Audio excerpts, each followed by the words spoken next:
Yes, so well, my name is Harald Meier. I'm Chief Data Scientist at the Social Media Research Foundation, which is the home of NodeXL.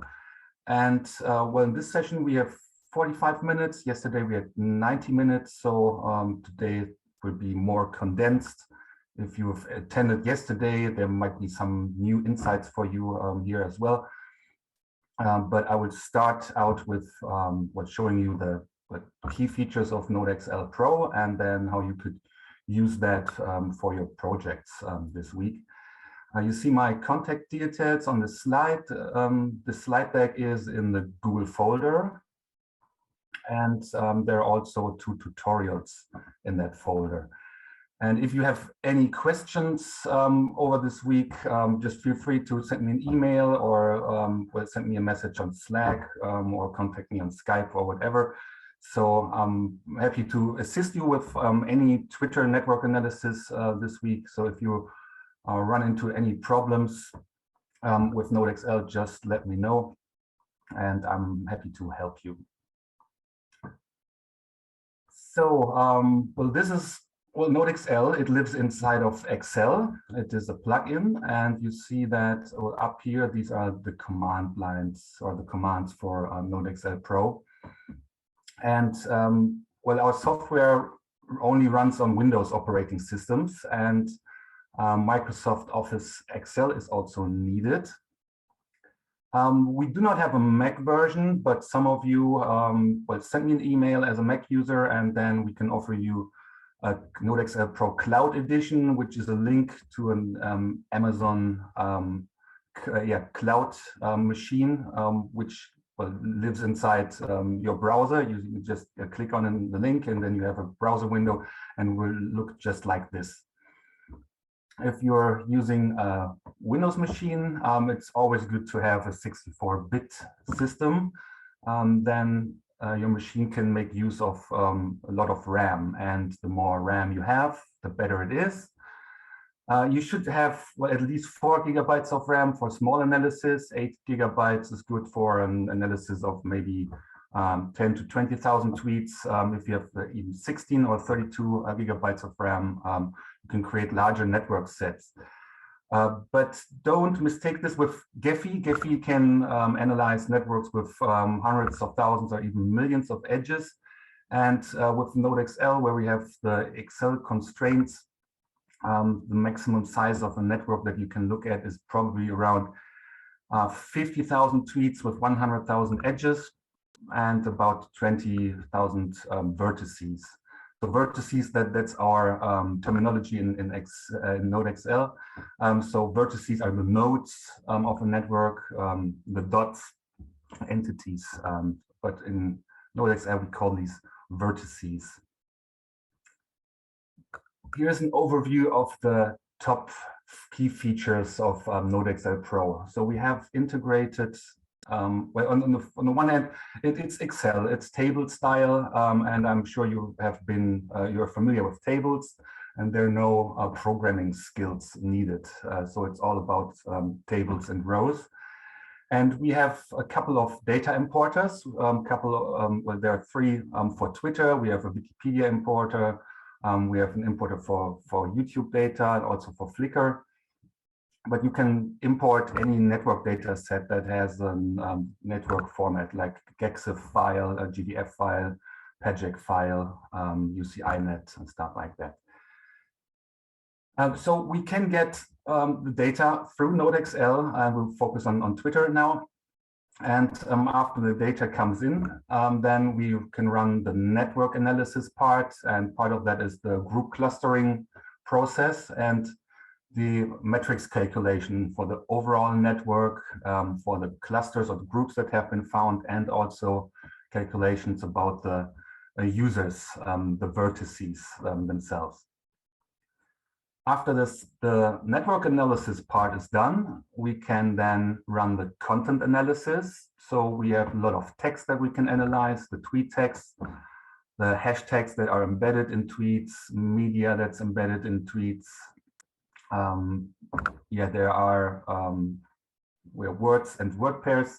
that we can analyze by count, so we can calculate by overall count of the network, but because we have done the network clustering, the group analysis, we can then also create a content analysis based on these groups, and that's very helpful to understand what the groups are about. And when that is done, we can visualize the network. So this is one way to visualize it with a group in a box layout. So the network analysis that you've seen so far are probably the ones with an entire graph layout. That's what Gephi does. And one key feature here is that we can lay out the groups or the clusters in boxes, and then we can attach some extra data to that. For example, the top hashtags used in a group, and we see these right away in the network map, so we can get an idea of what's going on in such a group. And when the analysis is done, we can export this to all kinds of file types, formats, GEXIF, GDF files, you name it.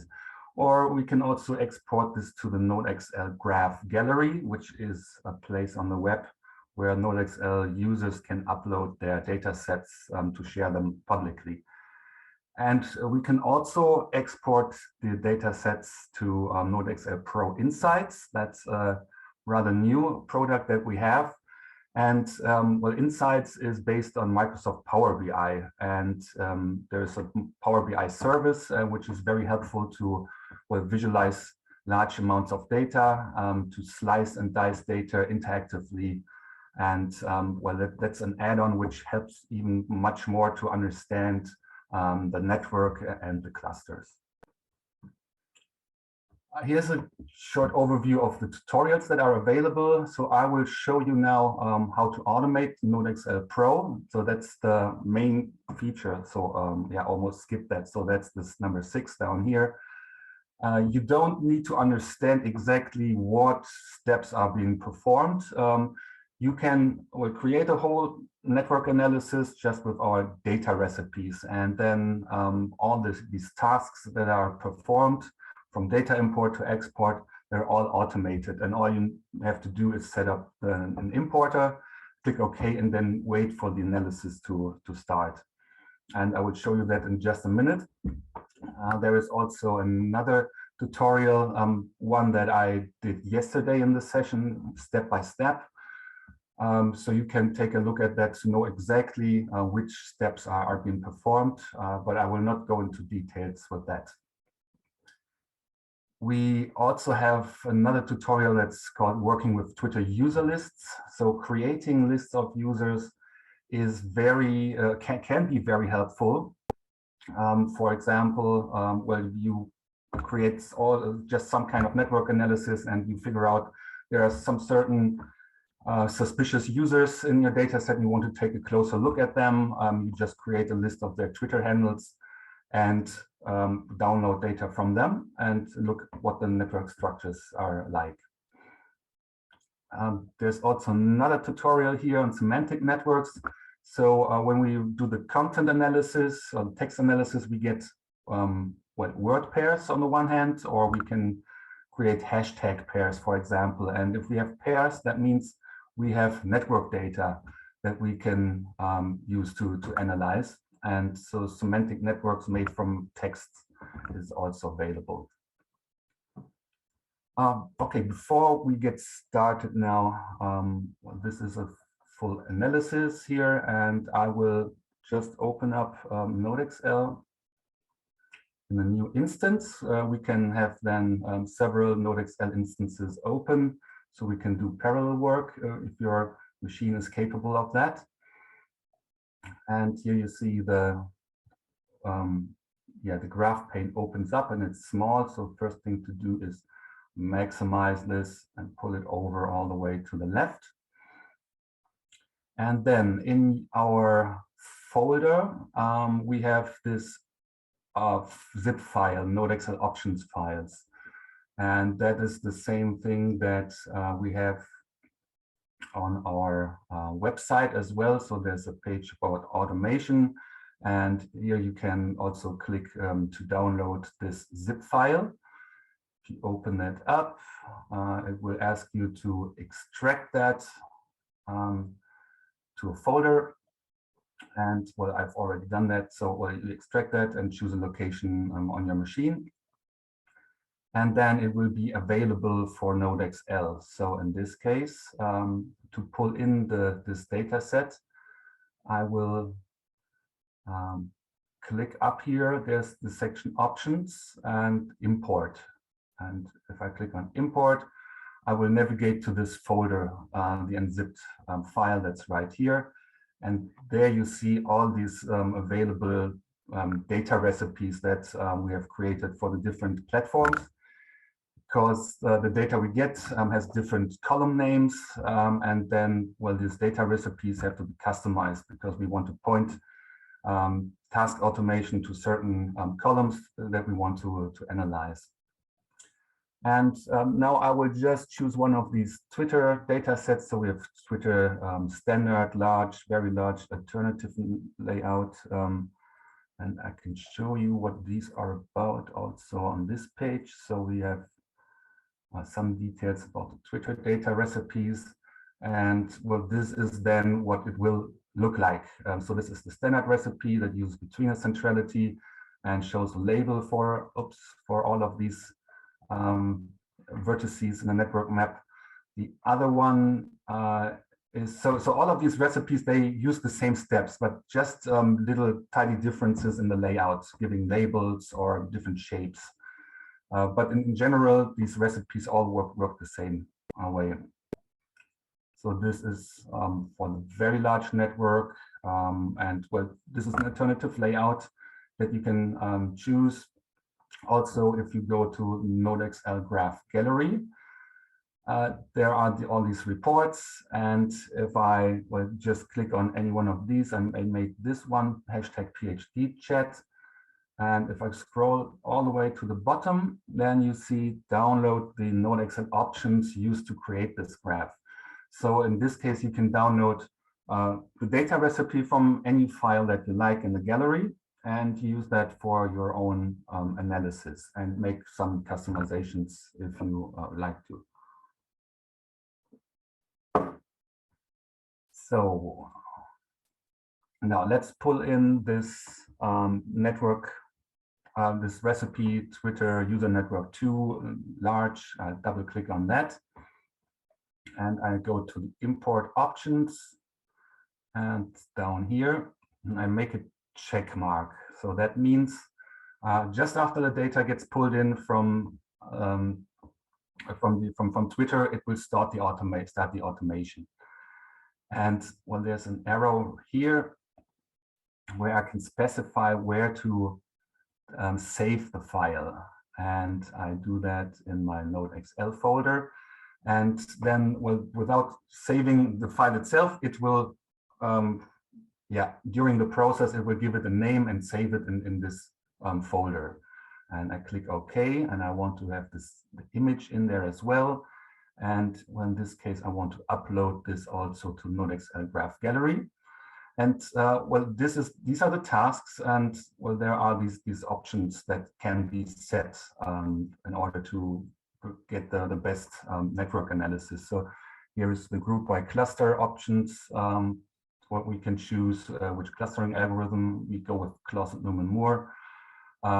Here we can select which graph metrics are calculated. Words and word pairs, for example, we can customize. And it's all in here. So you don't need to worry about that. And now I click OK. And OK, and OK. And now I export this file because it's now customized for machine. I export this and well, save it exactly to the same recipe. And now every time I will pull this in, it will use these customized settings. And if I click here on use current for new, say yes. And every time when you open up NodeXL, it will put in this data recipe, and you don't need to do any additional steps. Okay, now I go to the Twitter search network importer.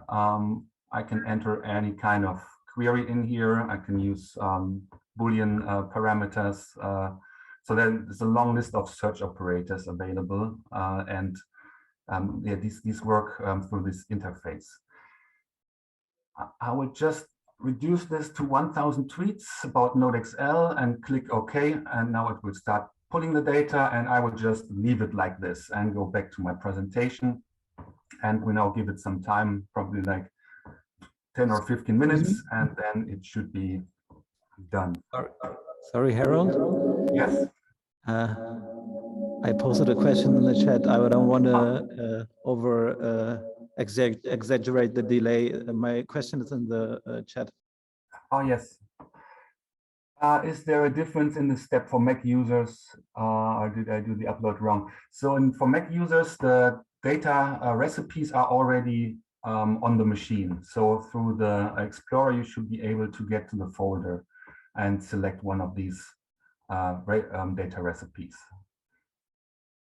All right. Thanks. Okay.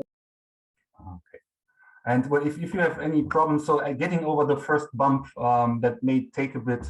So I'm always happy to offer you a one-on-one session to show you quickly how to get to your results fast.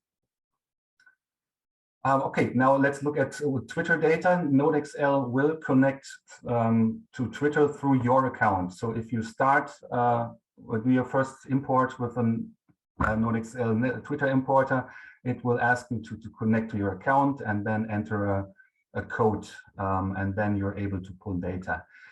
And well, using this interface, this API, which is the version 1, where there are some rate limits for that. I will talk about that on the next slide. And I would like to point you to the fact that there is the Twitter for Academics research track that was introduced exactly 1 year ago.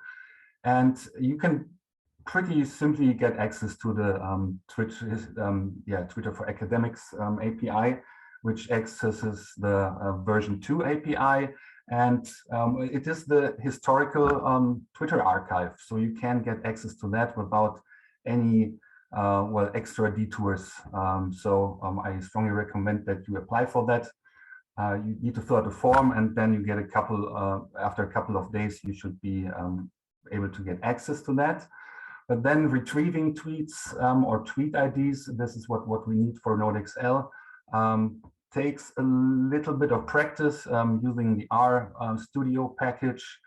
We have a tutorial also on that. It takes like a half an hour with pasting in some commands, and then you will get to a long table of tweet IDs that you can then further process. Twitter will give us a lot of metadata about the tweets, so number of likes or retweets, for example, and there's much more to that.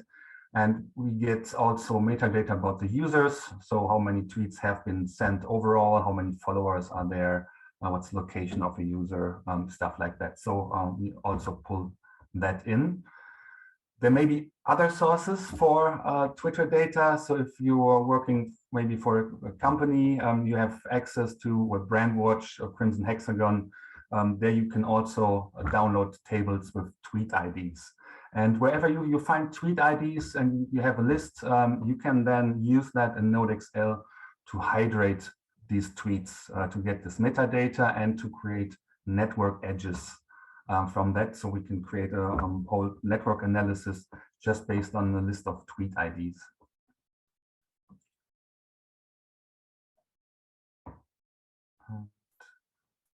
Yes, so these are the 3 different importers that we have. So, well, the first one is the Twitter Search Network Importer. That's the one that I've just used for my example for the automation. You get a maximum of 18,000 tweets per search, and you don't get any data that's older than 8 or 9 days. Then we have the Twitter Users Network Importer. There is no time limit on that. There's just a number limit of tweets that you can pull from any user. So it's a maximum of 3,000 tweets per user, which may be the whole Twitter history for some users, and or for very heavy users, maybe just 1 week or so. but well, it goes back in time. So if I do the query right now, it will start going backwards in time and pull these tweets. And with the third importer here that may be of biggest interest. So that's where you just enter these tweet IDs in this box, and then you click OK, and it will create the network. And there is no time limit for that. So if you get these tweet IDs from the academic track, for example, that are years old, that's no problem. We can enrich these tweets with additional data. I mentioned one of these key features is the clustering algorithm, and we use Closet Newman Moore. Like 99% of the time, it works very well. There are others available, but well, for now to get started, I think you should stick to Closet Newman Moore, and that's part of all the recipes that you use. This is the overview of metrics that are calculated. So we get an overall calculation for the whole network, how many users are there, how many connections, but we also get these statistics for the group level. So how large are the groups, how many edges are in there, how dense are the groups. We can compare this with graph density. And then we have these vertex matrix calculations, which are then used to figure out what the individual character or behavior of certain users. There is, for example, the most simplest one is the degree. So how many users are you connected to in your direct neighborhood with just one step? So if 1,000 people retweet me, then I get a degree of 1,000, or actually that would be an in degree. If I retweet many tweets, 1,000 tweets, then I from different users, then I get an out degree of 1,000 users. And well, there are these calculations that are very helpful, and I think most helpful is between centrality and also in combination with eigenvector centrality. So sorting the spreadsheets by betweenness is helpful, by eigenvector as well, and comparing also in degree, out degree.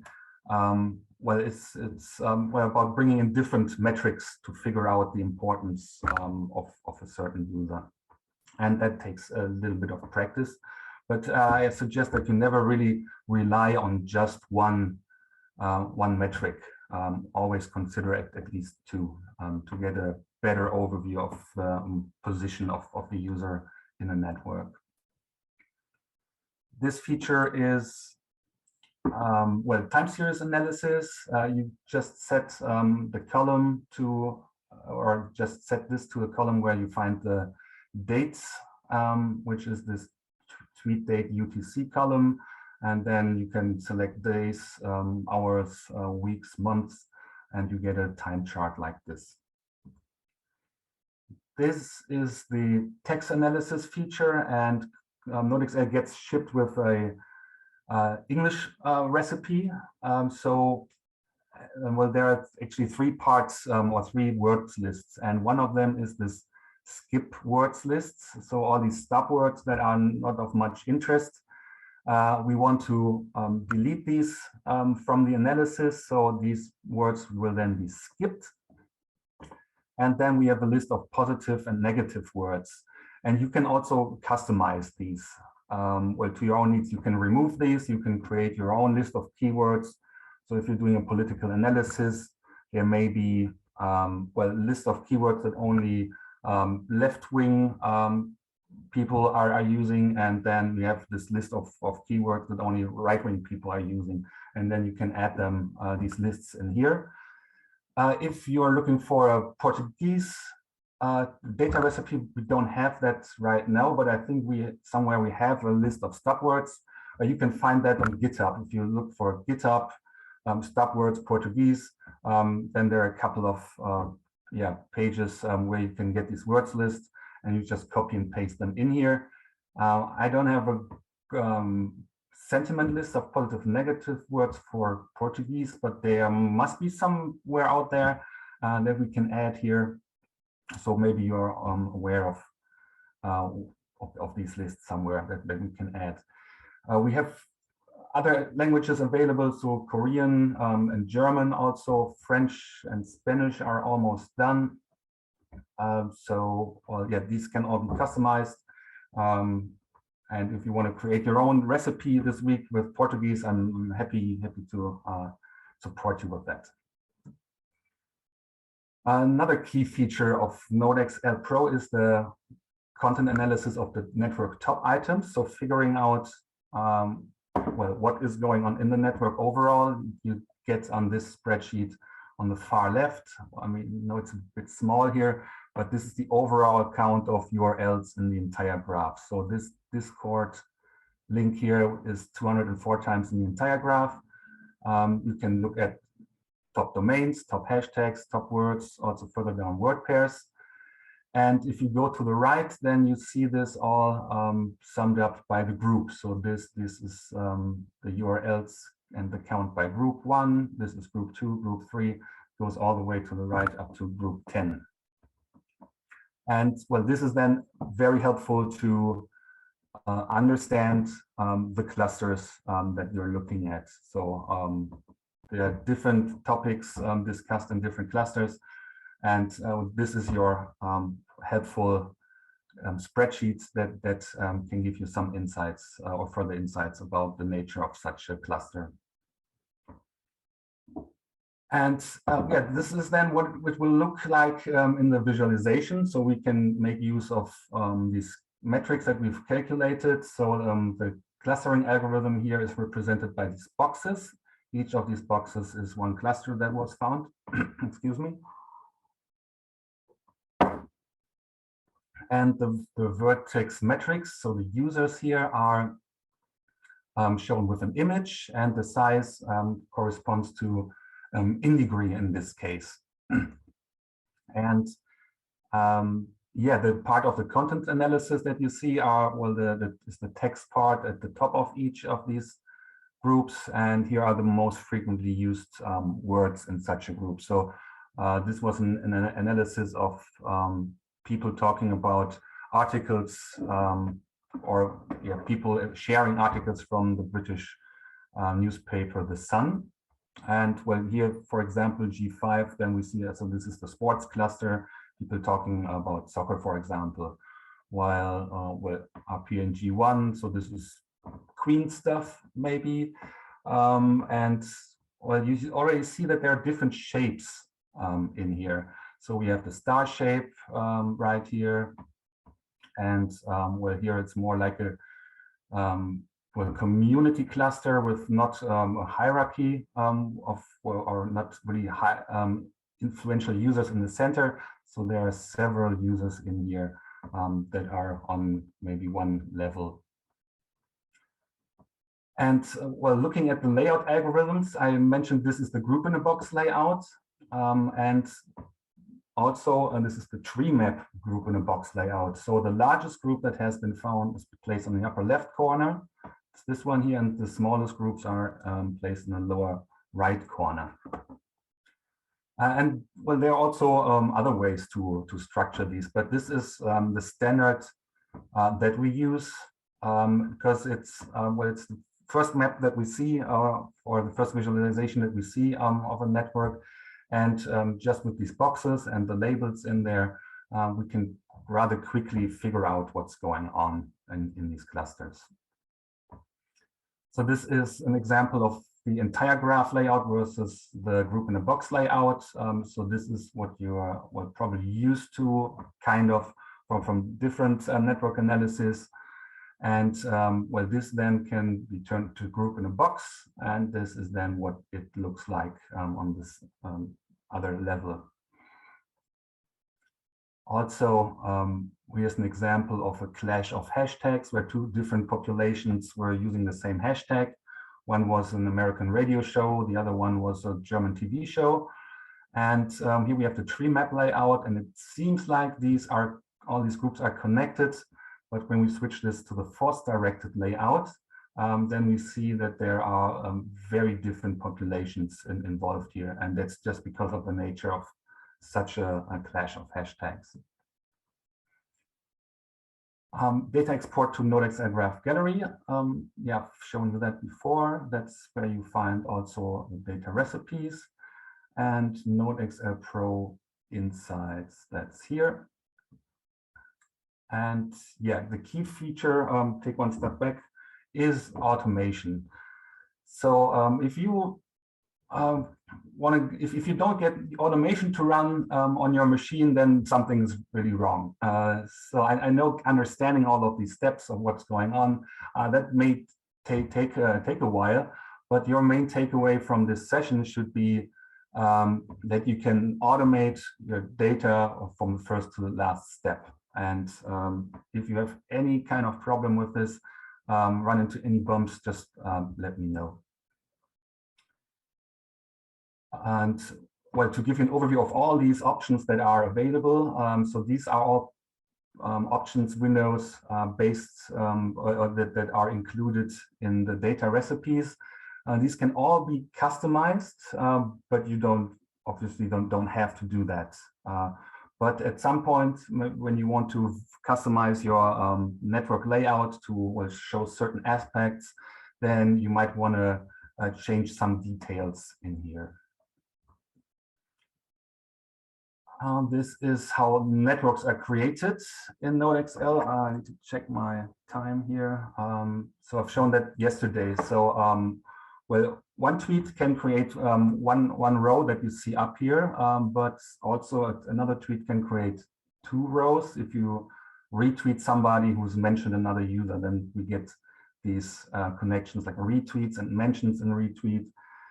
And so we get 2 rows for that. And well, if somebody mentions 3 users in a tweet, then we get 3 rows.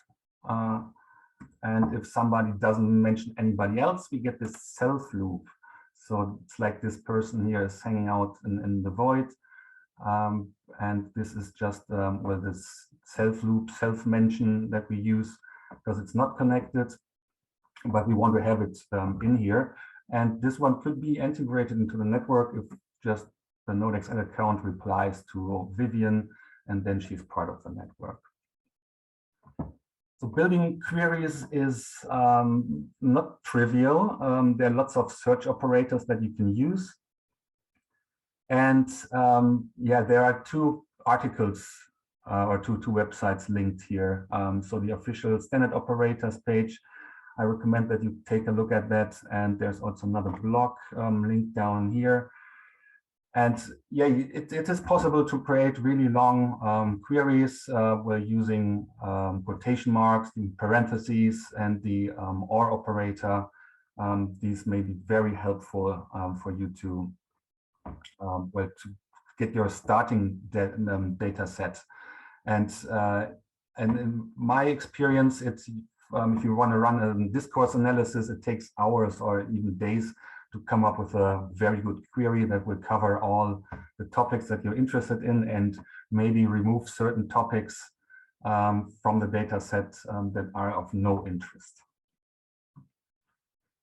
And well, here you see the differences in the shapes when you use the search network for Tesla. So this is just the word Tesla.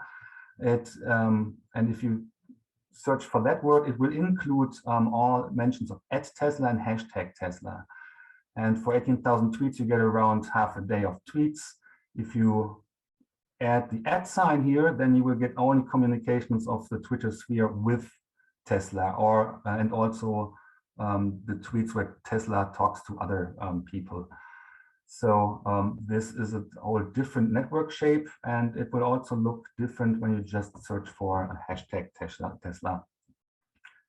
And we're doing time series analysis, weekly or monthly comparisons. You see that there's kind of similar structure in some of them, but still the shapes keep changing. And that is an insight that we found out a couple of years ago when we did a research report with Pew Internet. And well, my colleagues, they found out that there are actually 6 types of networks that we can find within the Twitter search network that we analyze. And well, this is a representation. I will just go through this very quickly.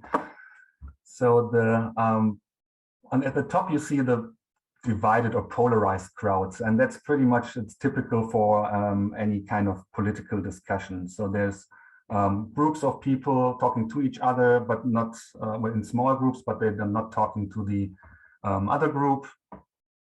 So this means that it's a polarized crowd, where political topics are usually in this space.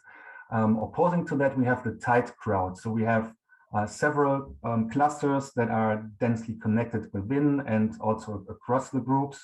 And that is what we get when we go to, we look at conferences. So when experts are coming together, tweeting about conference programs, sessions, for example, then you get this kind of shape. Then we have these brand clusters or fragmented clusters. And these are then all these self-groups, non-connected users who don't mention anybody else, and also those who are not mentioned by anybody else or not retweeted. And so this, the brand metaphor just means that people are talking about, for example, hey, I just bought a new iPhone. And well, that's just a mention of a word. Somebody maybe, nobody may be interested in that, but it's a matter of speaking out words that are frequently used in different contexts on the one hand, or on very high frequency topics, for example, during a sports game, when there are thousands of tweets, and many of these tweets, they just fall aside because nobody will read them during a game. And so that's where we get to this structure. And the communities clusters are also, these are also community clusters up here, but these are then rather small clusters that seem like, some people talking to each other, but not really very much across the group border. And when we look at the bottom, we take a look at the individual users. So any celebrity, for example, has this broadcast network structure that's in hub and spoke nature. So a celebrity tweets something and gets retweeted by many other users, and they all form a connection towards, well, if I'm the celebrity, towards my account. And opposing to that, there are also users who retweet a lot, or there may be bots who just keep on retweeting any content on a certain hashtag. And that way, the direction is turned into the other way. And this can also be seen with service accounts from large companies that have many customers. So if you have a Netflix account that's not working, and you tweet, oh, hey, Netflix helps, my stream sucks, and you might just get very quickly an answer from them, and they will ask what's going on. So this is also the support network style. And these are the 6 basic shapes. Some of them, they appear in these network graphs that I've shown you before. Some to a lesser extent, some to a bigger extent, but this can be a guideline on figuring out based what's going on in one of these clusters based on just the shape.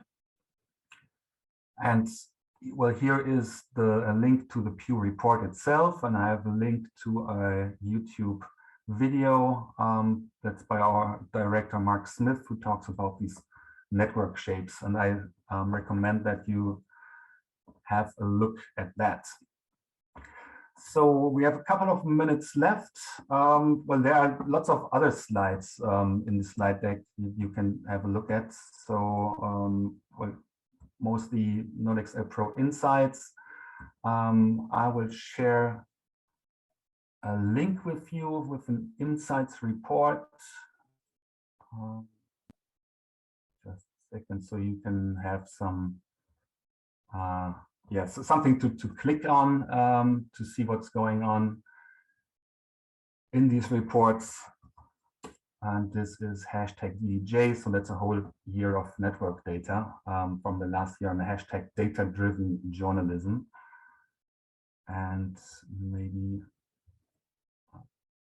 yeah, and academic Twitter. So that's the one that I've made yesterday. So if you take a look at that link, you can explore the discussions about academic Twitter. There are lots of report pages here. For example, you can look at the location of these users, or look at the most active, most popular users, certain hashtags, hashtag clouds. There's lots of visualizations to explore in here. And most interesting is the cluster box that we have around here. So we can just click on one of these clusters, and all these data points, they filter down to this group level. And yeah, that is what we need to figure out what is going on in these clusters. And I hope that helps you. So like I've mentioned before, if you want to have any support for NodeXL this week, just contact me.